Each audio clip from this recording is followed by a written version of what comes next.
All right, it is Monday, day before Election Day. It is November 4th. Election Day is November 5th. Buckle up, people.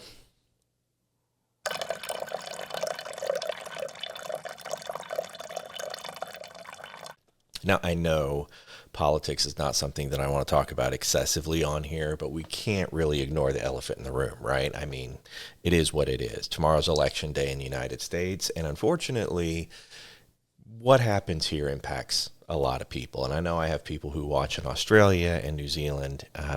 And so I'm sure everybody at some point tomorrow will be peeking in on the election day results. Me personally, I am what I call a political junkie. I have been ever since 2015 when I started to educate myself more on the election process, what it means to be Democrat, Republican, Independent. I had no clue when I started, which is a really, really sad thing to admit that I wasn't politically literate until my 40s. I think that's more of an indictment on my personal priorities than anything that has to do with the public education system. I'm not going to point the finger at that just yet. There are other things I can point at the public education system for in discussion with politics, but that's not the point of this. The point of this is that tomorrow is election day. And so if you live in the United States and you are a United States citizen, I don't care who you vote for. I don't care who you vote for.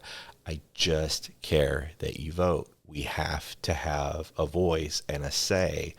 And it's a privilege that we pay for with our tax dollars, if you think about it that way. So think of it as you're paying a subscription fee every year, but you're not using that subscription fee. So why not, right? You pay taxes, go cast your vote. We have a voice and a say into how we want this country ran. And it is so tight, the election this year.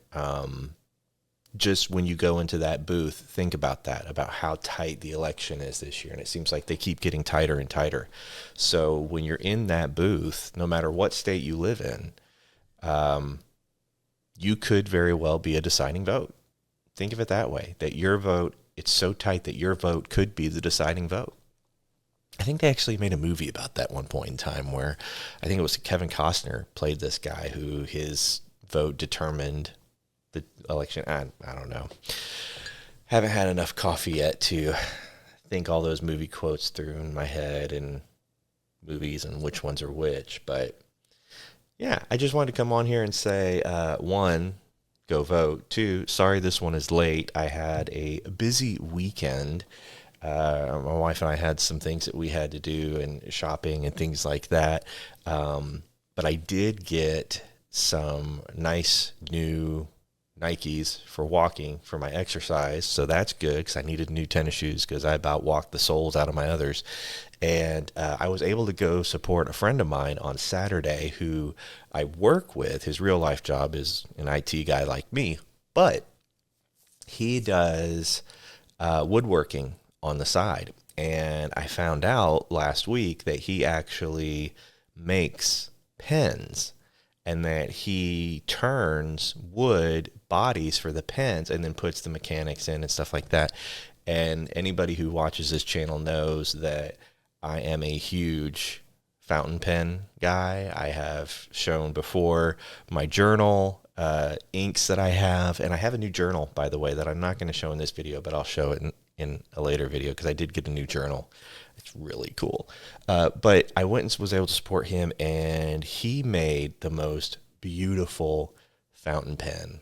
I mean, look at this. Let me see if I can get it to focus, the camera to focus. It's just amazing. I love this thing. And the weight of it, come on, focus. There we go. The weight of it is great. The one thing, and I'm actually surprised I bought this pen. It's a medium tip pen.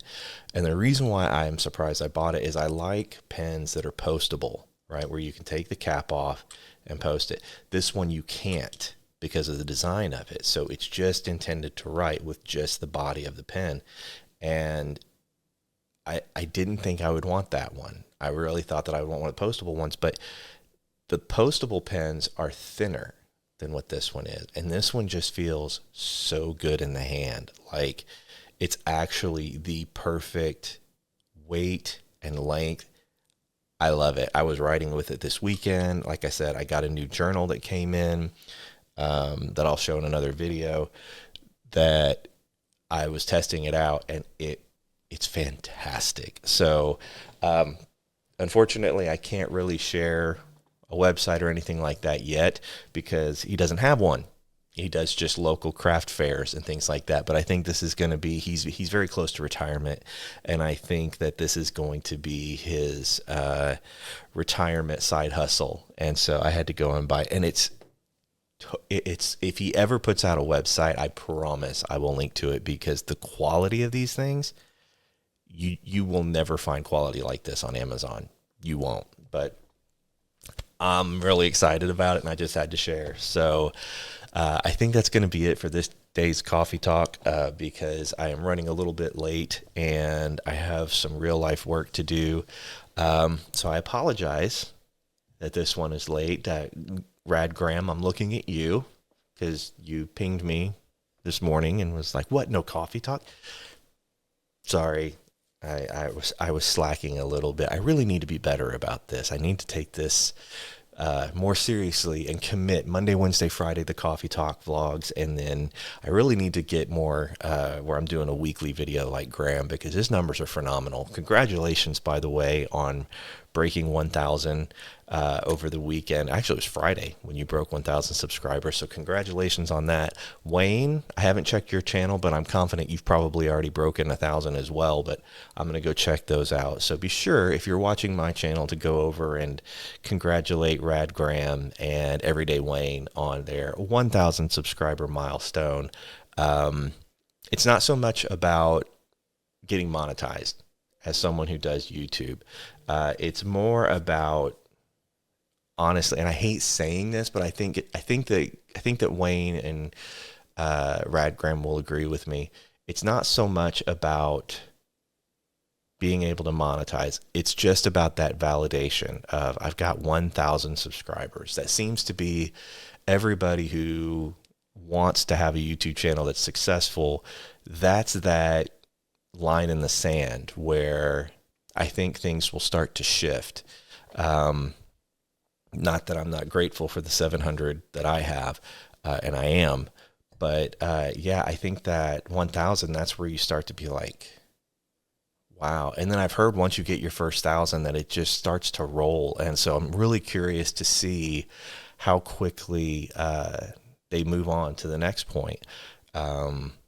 And where that journey takes them. So super excited for them. And I know I'll get there eventually. They've been at it way longer than I have. So I've only been at this 3 months and I've already got 700 subscribers, and that just blows my mind. So thank you for that support. And I hope I do you proud. But anyway, here's to another Monday on an exciting week for a political junkie like me. Tomorrow's my Super Bowl, y'all. So I'm really excited. I love it. I love all the coverage. I know I'm weird. Sorry.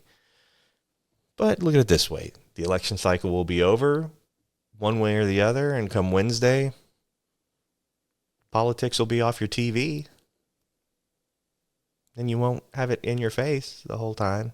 I actually saw a pretty funny meme, an Oregon Trail meme, a political meme. And I wasn't going to post it, but since we're talking about it today, once I get this video uploaded, look in the community tab. There's going to be a special treat for you there that I think everyone will appreciate who lives in the U.S. So that one's for you. Anyway, as always, thanks for being here. Thanks for watching. If you haven't already, subscribe to the channel, will you? I know it's a coffee talk vlog, and who the hell is this guy giving a coffee talk vlog for those of you who are watching who've never been here? It's kind of my jam. If you like it, subscribe. If not, enjoy your coffee. And to everybody else, I'll see you in the comment section.